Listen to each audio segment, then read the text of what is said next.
Good morning, students. Welcome back to our online classes. Students, in our last class, we completed uh, from till preparing of slide. Today, we will start structure of a cell. Okay. आज हम जानेंगे जो cell है, cell का structure कैसा होता है.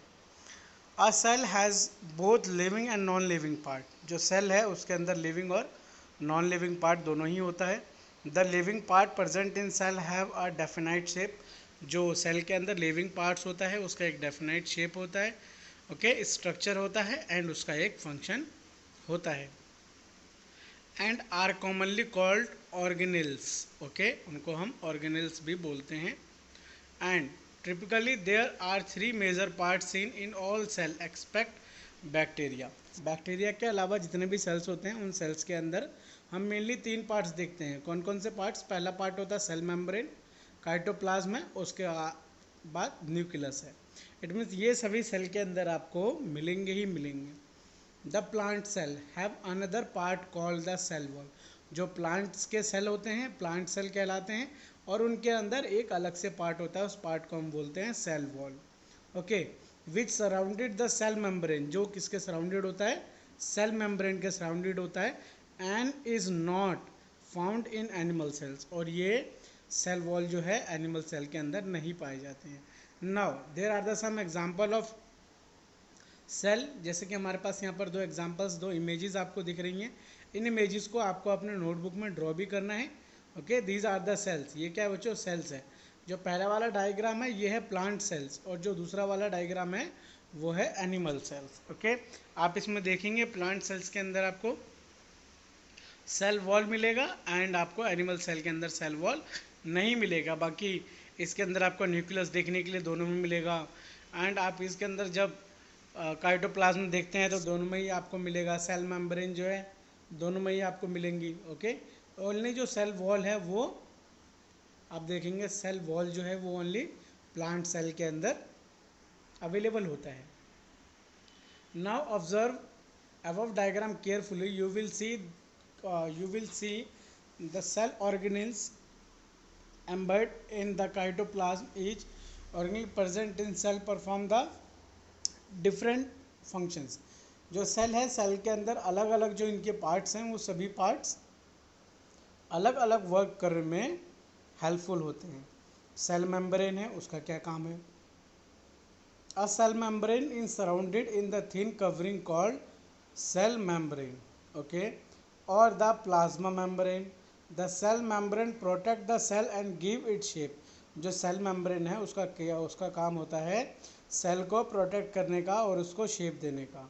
It allow only selective material and out the cell. Hence, the cell membrane is called a selectively permeable membrane.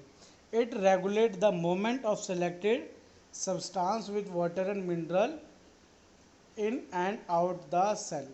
Okay. Next आता है सेल वॉल. सेल वॉल क्या होता है पहले इसके बारे में जानते हैं. The cell wall is present only in plants. जो जैसा कि हमने पहले ही पढ़ा, जो सेल वॉल है वो केवल किसके अंदर होता है बच्चों? प्लांट सेल्स के अंदर होता है. Animal cell do not have cell wall. जो एनिमल सेल है उनके अंदर सेल वॉल नहीं होता.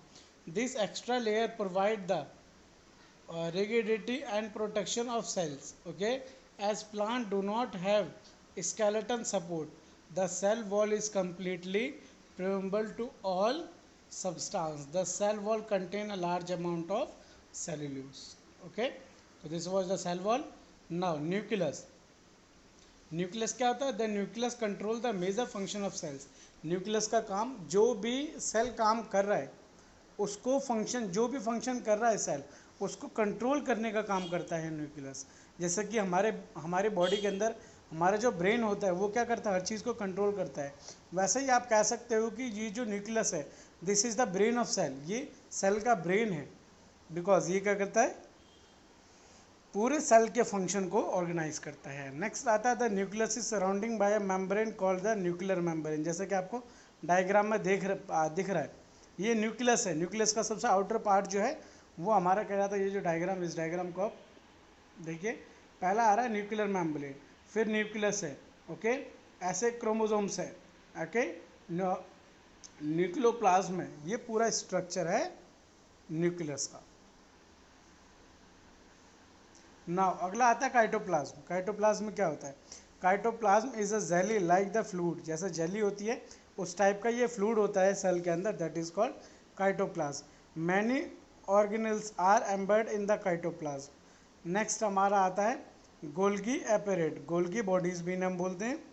It is made up of stack of tube like the structure called vessels which are responsible for the secretion of chemical substance such as enzyme. Okay अगला आता है हमारा मैथोकोलोडिया। दीज आर स्मॉल रोड, ये आपको जो diagram है उनके अंदर ये सारी चीज़ें देखने को मिलेंगी, आप इनके बारे में पढ़ लीजिएगा और इनके जितने भी फंक्शंस हैं उन सभी फंक्शंस को आप रीड कर लीजिएगा। अंडरस्टूड? जैसे यहाँ पर डिफरेंसेस भी है। In this table you can see table 7.1 different between the plant cell and animal cell. Plant cell और एनिमल सेल के बीच में डिफरेंट क्या होता है? जैसे कि सेल वॉल है, सेल मेम्ब्रेन है, न्यूक्लियस है। ओके जो भी अभी हमने टॉपिक्स ऊपर डिस्कस करें, तो प्लांट सेल के अंदर सेल वॉल प्रेजेंट होता है, एनिमल सेल के अंदर सेल वॉल प्रेजेंट नहीं होता है। अगला जो स्ट्रक्चर हम देखें, सेल मेम्ब्रेन प्रेजेंट होता है, इसमें भी प्रेजेंट होता है, बट इसमें क्या होता है? Lie inside the cell wall और इसके अंदर एनक्लोज द काइटोप्लाज्म। इस तरीके से इनके जो डिफरेंसेस है उन डिफरेंसेस को आप पढ़ लीजिएगा। जैसे कि काइटोप्लाज्म है आपका, आप काइटोप्लाज्म देखेंगे तो प्लांट सेल के अंदर प्रेजेंट होता है और एनिमल सेल के अंदर एब्सेंट होता है। ओके तो these are the difference between plant cell and animal cell. In our next class we will discuss about prokaryotic and eukaryotic cells. Thank you for watching this video.